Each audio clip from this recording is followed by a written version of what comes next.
सम्माननीय मैं मोदी साहब को निवेदन करती हूं इस सभा को संबोधित करें। छत्रपति शिवाजी महाराज की, छत्रपति शिवाजी महाराज की, छत्रपति शिवाजी महाराज की।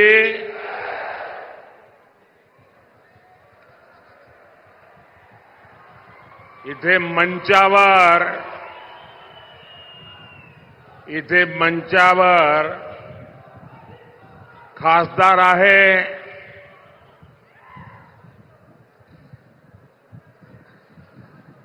आणि एक कामदार सुद्धा आहे।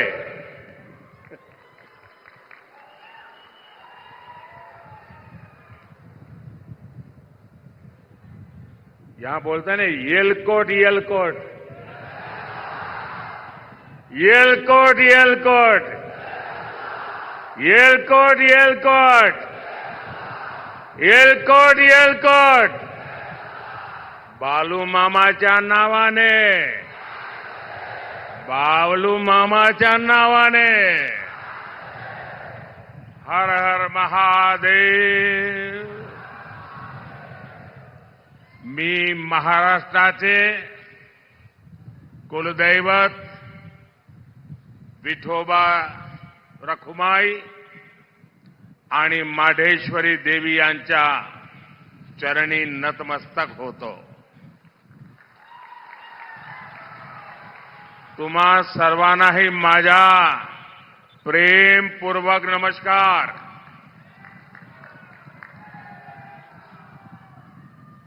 छत्रपति शिवाजी महाराज की इस पवित्र भूमि को मैं श्रद्धापूर्वक नमन करता हूं। ये धरती संतों की है। वारकरी संप्रदाय, अनेक संतों का आशीर्वाद हम सबके ऊपर है। उनकी प्रेरणा से आज मोदी विकसित भारत के लिए आपसे आशीर्वाद मांगने आया है। सबसे पहले तो मैं क्षमा मांगता हूं। क्षमा इस बात की कि हमारे देश के पॉलिटिशियनों ने ऐसी आदत डाली है कि सभा अगर 11 बजे घोषित होती है तो नेता 1 बजे आता है और जनता को भी धीरे धीरे आदत लग गई, हां यार वो तो 1 बजे आएंगे। अब मेरी मुसीबत है कि मैं समय पे आ जाता हूं और उसके कारण बहुत से नागरिकों को अन्याय होता है। मैं आया हूं तब से देख रहा हूं पूरा जुलूस आ रहा है वहां से।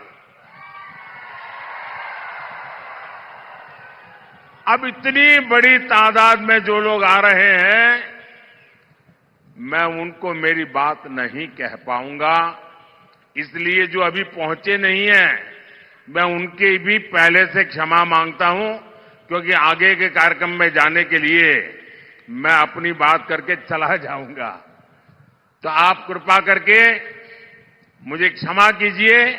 आप इतने दूर दूर से आते होंगे, गांवों से आते होंगे और इस सभा के लिए आते होंगे, लेकिन मेरी कठिनाई है कि मैं आपके दर्शन किए बिना आगे निकल जाऊंगा। तो मैं क्षमा मांग करके मेरी बात शुरू करता हूं। लेकिन साथियों, ये जो हुजूम मैं देख रहा हूं, वहां धूप में भी इतने लोग खड़े हैं। ये प्यार, ये बहुत बड़ी ताकत होती है जी। इतनी बड़ी तादाद में माताएं बहनें आशीर्वाद देने आए। जीवन में इससे बड़ा सौभाग्य क्या होता है जी। पिछले 10 साल में आपने जब से मुझे काम दिया है, अपने शरीर का कण कण और समय का पल पल सिर्फ और सिर्फ नम्र भावपूर्वक आपकी सेवा में लगाया है।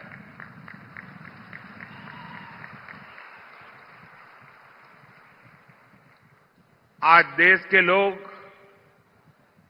महाराष्ट्र के लोग मोदी सरकार के 10 साल और कांग्रेस सरकार के 60 साल में अंतर देख रहे हैं। जो कांग्रेस 60 साल पंचायत से लेकर के पार्लियामेंट तक उन्हीं का राज था और किसी की आवाज ही नहीं थी, विपक्ष तो था ही नहीं और मीडिया भी बहुत छोटा था उस समय। लेकिन 60 साल में जो नहीं कर पाए, ये आपके सेवक ने 10 साल में करके दिखाया है।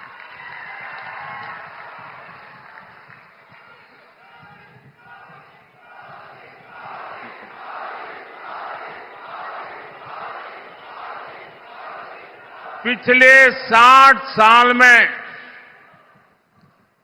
आपने कई बार कांग्रेस के सभी प्रधानमंत्रियों के मुंह से, उनके सभी नेताओं के मुंह से एक ही बात सुनी होगी, गरीबी हटाएंगे, गरीबी हटाएंगे, गरीबी माला जपते रहते ना। और हर चुनाव में गरीब गरीब गरीब गरीब गरीब गरीब गरीब गरीब गरीब गरीब गरीब गरीब गरीब, यही माला जपते रहते थे। उससे आगे कुछ नहीं करते थे। आपके आशीर्वाद से, आपके सहयोग से, और आपने मुझे जो कुछ भी शिक्षा दीक्षा दी है उसके कारण 10 साल में इस देश के 25 करोड़ लोगों को गरीबी से बाहर निकालने में हमें सफलता मिली है। भाइयों बहनों, आप मुझे बताइए, कोई अगर गरीबी से मुक्त होता है तो आपको अच्छा लगता है कि नहीं लगता है? कोई गरीब का भला हो तो आपको अच्छा लगता है कि नहीं लगता है? जरा माताएं बहनें बताएं, अच्छा लगता है कि नहीं लगता है? अच्छा लगता है। अगर किसी को गरीबी से बाहर निकालते हैं तो हमें पुण्य मिलता है कि नहीं मिलता है? पुण्य मिलता है कि नहीं मिलता है? ये 25 करोड़ लोग गरीबी से बाहर निकले तो इसका पुण्य किसको मिलेगा? इसका पुण्य किसको मिलेगा? इसका पुण्य किसको मिलेगा? इसका पुण्य किसको मिलेगा? इसका पुण्य किसको मिलेगा? मोदी को नहीं मिलेगा। ये जो 25 करोड़ गरीबी से बाहर आए हैं ना, वो जो आशीर्वाद दे रहे हैं, उस पुण्य के हकदार सिर्फ और सिर्फ आप लोग हैं, क्योंकि आपने वोट देकर मोदी को ये काम करने के लिए कहा था। और इसलिए इस पुण्य के सच्चे अधिकारी आप हैं। आज 80 करोड़ देशवासियों को उनकी थाली भरी हुई रहती है, उनका चूल्हा जलता रहता है, उनका बच्चा भूखा नहीं सोता है, 80 करोड़ लोगों को मुफ्त खाना मिलता है। इसका पुण्य किसको मिलता है? आपको मिलता है। आपने मोदी को वोट देकर के ये पुण्य कार्य करने के लिए भेजा है। साथियों, जब देश में मजबूत सरकार होती है तो उसका ध्यान वर्तमान के साथ ही भविष्य की योजनाओं पर भी होता है। यही सोचकर आज भाजपा सरकार रेल, रोड, एयरपोर्ट पर अभूतपूर्व खर्च कर रही है। जितना कांग्रेस सरकार ने अपने 10 साल में खर्च किया, उतना आज हम 1 साल में खर्च कर रहे हैं। तभी तो आज आप हर तरफ आधुनिक इंफ्रास्ट्रक्चर देख रहे हैं। इसका सीधा लाभ भगवान विट्ठल की इस धरती को भी हो रहा है। यहां पालकी मार्ग हो, रेलवे का काम हो, एयरपोर्ट का काम हो, ऐसे हर काम पर महायुति की हमारी सरकार तेजी से काम कर रही है। भाइयों और बहनों, महाराष्ट्र की जनता जब प्यार देती है, जब आशीर्वाद देती है, तो कोई कसर नहीं छोड़ती है। लेकिन अगर कोई अपना वचन पूरा नहीं करता, तो महाराष्ट्र की जनता उसे भी बराबर याद रखती है। रखती है कि नहीं रखती है? और हिसाब बराबर समय आने पर चुकता करती है कि नहीं करती है? अब देखिए, 15 साल पहले एक बहुत बड़े नेता यहां चुनाव लड़ने के लिए आए थे। कहते हैं कि तब उन्होंने डूबते सूरज की शपथ लेकर कहा था कि यहां सूखे से प्रभावित क्षेत्रों तक पानी पहुंचाएंगे। उन्होंने पानी पहुंचाया क्या? पानी पहुंचाया क्या? पानी पहुंचाया क्या? याद है ना? याद है ना?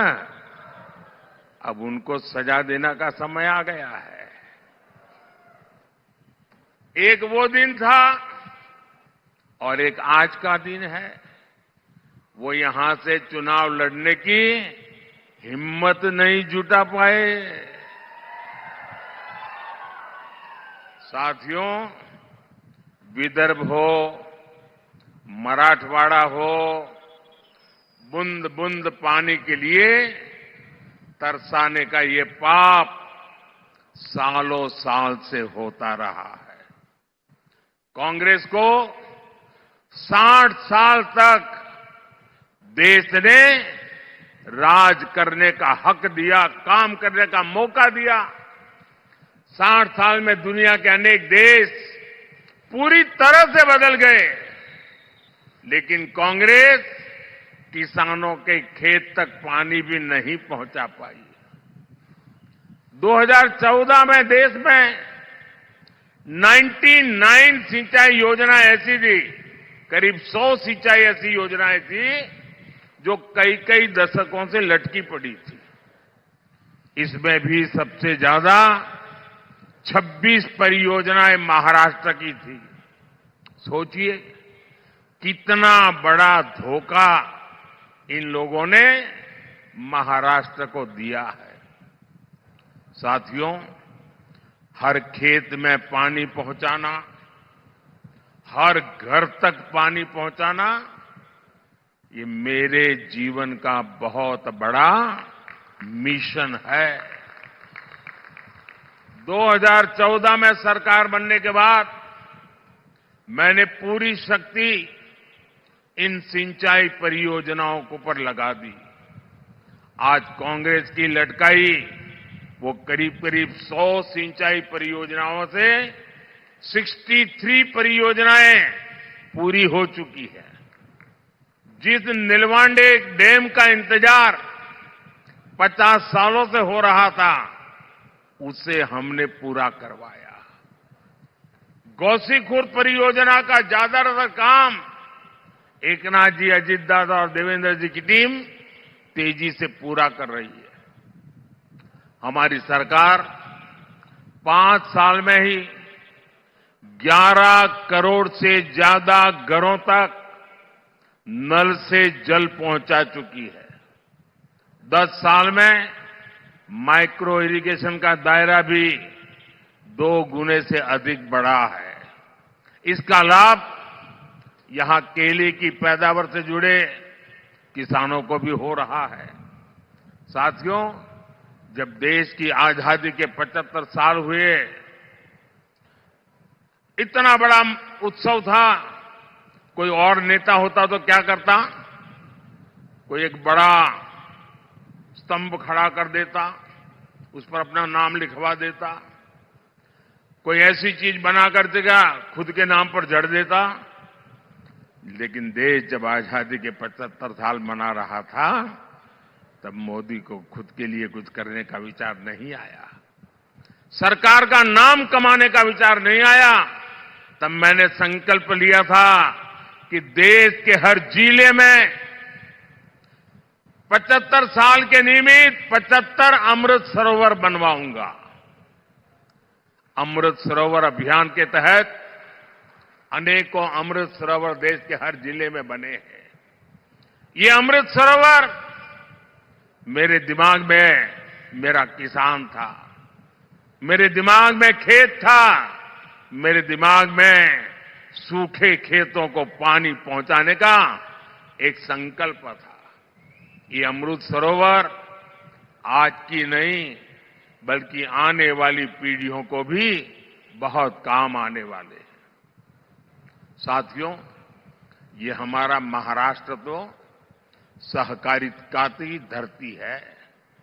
यहां के हमारे शुगर कोऑपरेटिव की किसानों को सशक्त करने में बहुत बड़ी भूमिका रही है। मोदी देश की पूरी ग्रामीण अर्थव्यवस्था में सहकारिता के दायरे को बढ़ाने के लिए प्रतिबद्ध है। इसलिए 2019 में जब आपने फिर पूर्ण बहुमत की सरकार बनाई तो हमने पहली बार देश में सहकारिता के लिए अलग मंत्रालय बनाया, अलग मिनिस्ट्री बनाई। हमने देश भर में 10,000 किसान उत्पादक संघ एफपीओ बनाने का अभियान शुरू किया, जिसमें से 8,000 बन भी चुके हैं। यहां महाराष्ट्र में एफपीओ शानदार काम कर रहे हैं।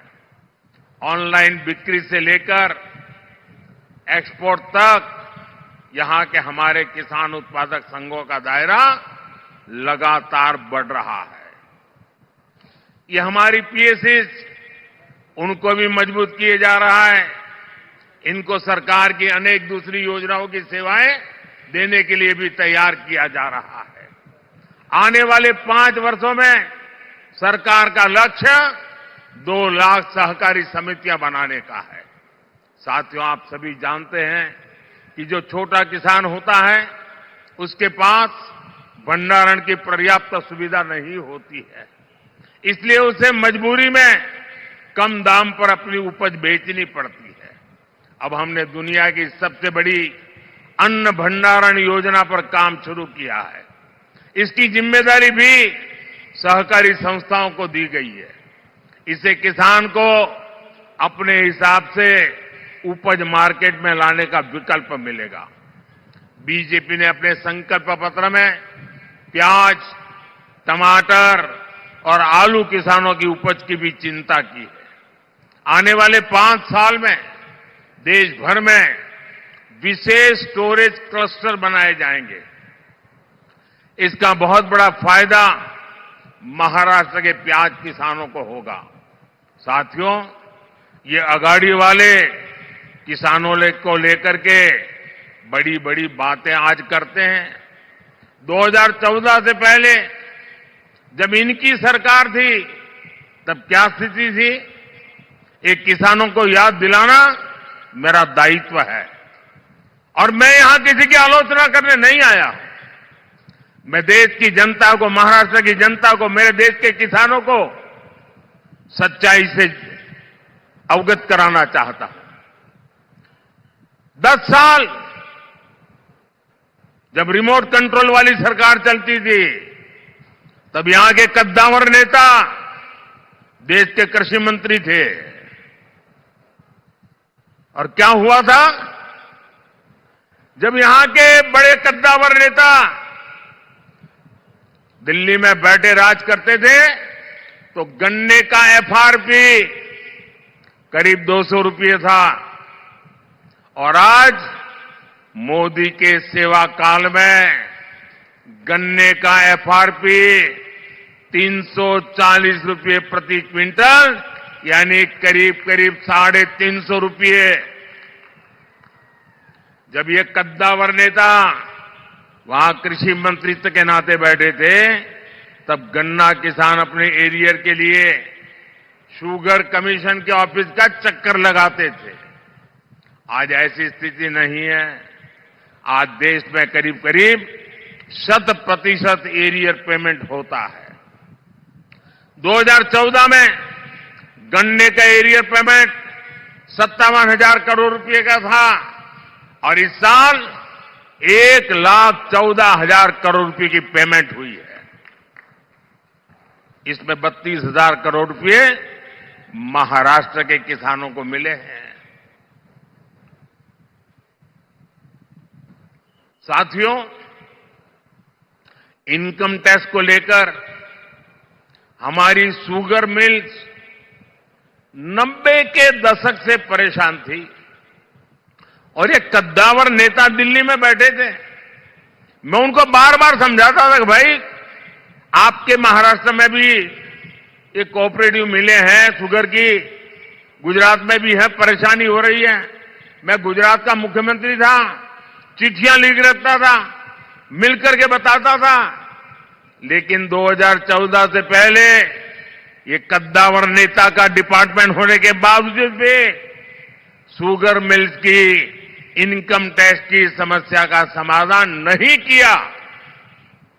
जब मोदी को सेवा करने का मौका मिला, एनडीए की सरकार बनी, तो हमने उसका समाधान कर दिया।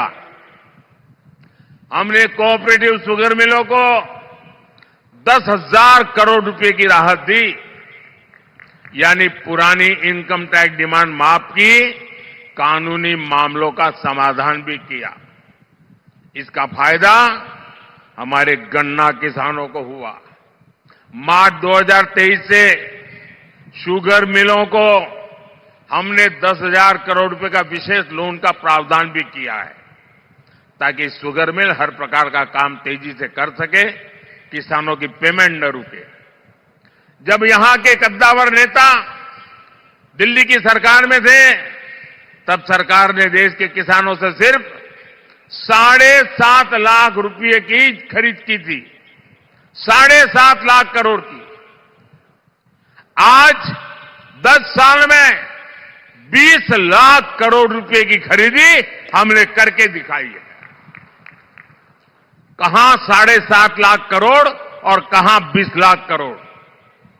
महाराष्ट्र के दलहन तिलहन किसानों से 16,000 करोड़ रुपए की खरीद हमारी सरकार ने की है।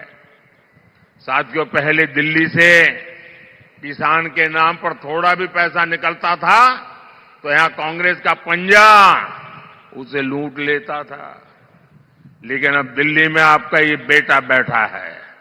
अब दिल्ली से आपके हक की निकली पाई आपके खाते में पहुंचती है। पीएम किसान सम्मान निधि के तहत 3 लाख करोड़ रुपए किसानों के खाते में जमा हुए हैं। इसमें से महाराष्ट्र के किसानों को भी हजारों करोड़ रुपए मिले हैं। साथियों, बीते दशकों में किसानों ने अन्न की पैदावार में भारत को आत्मनिर्भर बनाया है। अब हमारा संकल्प है विकसित भारत में अन्नदाता विकसित भारत की ऊर्जा बने, अन्नदाता ऊर्जा दाता बने। 10 साल पहले देश में सिर्फ 40 करोड़ लीटर इथेनॉल उत्पादन होता था। अब देश में 500 करोड़ लीटर, उससे भी ज्यादा इथेनॉल का उत्पादन होता है। इससे पिछले 10 सालों में किसानों के पास 70,000 करोड़ रुपए अतिरिक्त गए हैं और ये पैसा गन्ना किसानों को मिला है। साथियों, हमने गोवर्धन योजना भी शुरू की है। एनडीए सरकार देश भर में गोवर्धन प्लांट लगा रही है, ताकि पशुओं के गोबर से गैस से बिजली और किसानों की कमाई भी बढ़े। इसमें से जैविक खाद पैदा हो, ताकि हमारी जमीन के लिए काम आ जाए और कम कीमत में उपलब्ध हो।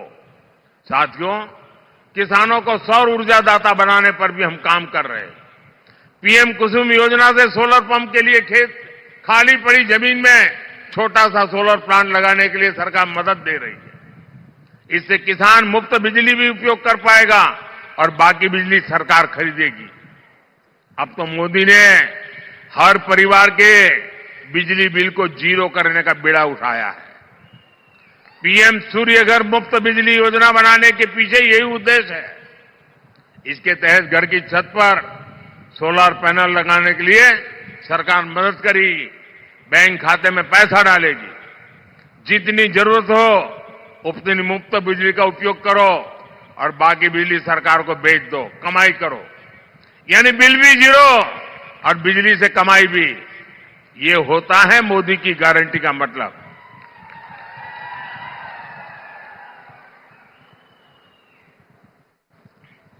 भाइयों बहनों, विकसित भारत बनाने में देश की नारी शक्ति की बहुत बड़ी भूमिका है। मोदी गांव की अपनी करोड़ों बहनों को सशक्त करने में जुटा है। 10 वर्ष में हमने 10 करोड़ बहनों को स्वयं सहायता समूहों से जोड़ा है। आज ये बहनें गांव की अर्थव्यवस्था को गति दे रही है। हमारे प्रयासों से कुछ समय के भीतर 1 करोड़ बहनें लखपति दीदी बनी है। आंकड़ा बहुत बड़ा है। 1 करोड़ बहनें मेहनत करके, कमाई करके लखपति दीदी बनी है। और अब मोदी ने गारंटी दी है कि मैं 3 करोड़ बहनों को लखपति दीदी बनाऊंगा। और तभी तो हिंदुस्तान कोने कोने से हर मां, हर बहन, हर बेटी एक ही बात कह रही है, फिर एक बार, फिर एक बार, फिर एक बार। भाइयों और बहनों, भाजपा के इन प्रयासों के बीच आपको कांग्रेस की एक्सरे मशीन के सावधान रहना है। कांग्रेस के नेता, कांग्रेस के साझादे गली गली में घूम करके कह रहे हैं कि उनको मौका मिलेगा तो वो आपका एक्सरे निकालेंगे। आपके लॉकर में क्या पड़ा है, आपके बैंक में क्या खाते में पड़ा है, आपके घर में कितना सोना पड़ा है, कितने पैसे पड़े हैं, ये सारा उसका हिसाब किताब लगाएंगे।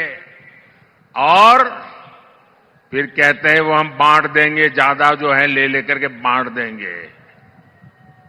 इतना ही नहीं, वो एक ऐसे टैक्स की बात कर रहे हैं, आज आप हर मां बाप मेहनत करके कुछ न कुछ बचत करता है, अपनी जरूरत को कम करके बचत करता है, क्योंकि उसके मन में रहता है कि मरने के बाद बच्चों को कुछ दे करके जाऊं, अपने संतानों को कुछ दे करके जाऊं। और इसलिए वो कुछ न कुछ बचत करता है। अब ये कहते हैं जो बचत करते हैं आप, उस पर सिर्फ आपके संतानों का हक नहीं होगा, उस पर सरकार का भी हक होगा। और जो भी आपने बचाया है बच्चों के लिए, वो बच्चों को जाने से पहले आधा से ज्यादा सरकार ले लेगी। अगर आपके पास 10 एकड़ की जमीन है, अब आपको 10 एकड़ की जमीन बच्चे को नहीं दे पाएंगे, 5 एकड़ सरकार ले लेगी। आपने गांव में एक घर है, शहर में एक घर बनाया है, तो घर गया समझ लीजिए। अब मुझे बताइए, आपको ऐसी सरकार चाहिए क्या जो आपकी मेहनत का पैसा लूट ले? ऐसी सरकार चाहिए क्या? आपकी संपत्ति छीनने का उनका इरादा, ये खतरनाक इरादा है। ये मार्क्सवादियों का विचार है, इन नक्सलवादियों का विचार है। और इसलिए ऐसे लोगों से एक भी आदमी जीत करके दिल्ली नहीं जाना चाहिए। इन सब से आपको कांग्रेस से सतर्क रहने की जरूरत है। और उनके सारे साथी भी ऐसे ही है। साथियों, आज अयोध्या में 500 साल के बाद भव्य राम मंदिर बना।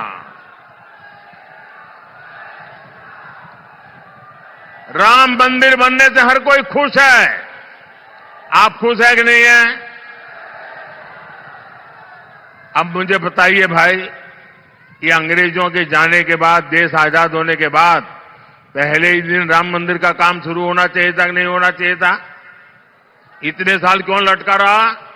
क्योंकि उनकी वोट बैंक की राजनीति थी, उनके वोट बैंक की चिंता थी, आपकी आस्था की चिंता नहीं थी, आपकी भावना की चिंता नहीं थी, आपकी श्रद्धा की चिंता नहीं थी। कांग्रेस के पास मौका था, लेकिन कांग्रेस ने इस पवित्र काम में सिर्फ रुकावटें पैदा की। जिसकी राम में आस्था होगी वो ऐसे काम कभी नहीं कर सकता। कांग्रेस की राम में ना आस्था है और ही उसके पास ऐसा एहसास है, और उनके सारे चेले चपाटे भी यही है। ऐसा काम कोई डरी हुई पार्टी नहीं कर सकती, तुष्टीकरण के दबाव से गिरी हुई पार्टी नहीं कर सकती। ऐसा करने के लिए जो साहस चाहिए होता है, वो साहस मोदी ने दिखाया है। और डंका की चोट पर 500 साल का इंतजार खत्म हो गया, राम मंदिर बन गया। और ये कहते थे राम मंदिर बनेगा तो आग लग जाएगी। कोई आग लगी क्या? मंदिर बना कि नहीं बना? और भाइयों बहनों, 500 साल के बाद जो सपना पूरा हुआ है ना, उसका कारण आपका एक वोट है। आपके वोट की ताकत है जिसने 500 साल के इंतजार को खत्म किया है। इस पुण्य के हकदार आप हैं जिनके वोट की वजह से पवित्र काम पूरा हुआ। भाइयों और बहनों, आपका वोट मजबूत भारत के लिए, एक मजबूत सरकार बनाने के लिए पड़ना चाहिए। अब मुझे बताइए, जिनके पास कभी 400 एमपी हुआ करते थे, वो पार्टी आज 250 पौने 300 लोगों को चुनाव नहीं लड़ा पा रही है। अगर सरकार बनानी हो तो 272 तो सीट चाहिए भाई। वो इतनी लड़ा नहीं रहे, तो सरकार बनेगी कैसे? जीतेगी कैसे? और इसलिए जो सरकार बनाने के लिए लड़ ही नहीं रहे हैं, तो उनके लिए आपका वोट बर्बाद करने की जरूरत क्या है? और इसलिए मैं आपसे आग्रह कर रहा हूं कि आप वोट दे करके सरकार को मजबूत बनाइए। और आप जब वोट देंगे ना, वो वोट सीधा सीधा मोदी के खाते में जाने वाला है।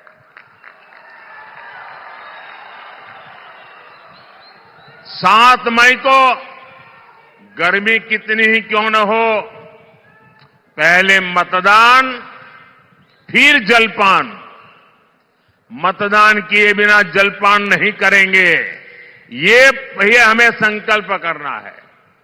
7 मई को मेरे साथी रंजीत नायक निंबालकर जी को आप जो वोट डालेंगे, वो मोदी की शक्ति बढ़ाएगा। माड़ा के लोगों से मेरा एक आग्रह और है, आप इनको तो जिताइए, लेकिन मेरा एक और काम करिए। यहां से जाने के बाद गांव में, मोहल्ले में, परिवार में सबको बताना कि अपने मोदी जी आए थे और मोदी जी ने आपको नमस्कार भेजा है, प्रणाम भेजा है। मेरा प्रणाम पहुंचा देंगे, सभी को मेरा प्रणाम पहुंचा देंगे। मेरे साथ बोलिए, भारत माता की, भारत माता की, भारत माता की। बहुत बहुत धन्यवाद। या महाविजय संकल्प सभेला संबोधित करणारे आदरणीय देशाचे लाडके पंतप्रधान नरेंद्रजी मोदी साहेब यांचं या ठिकाणी मी मनपूर्वक आभार व्यक्त करते।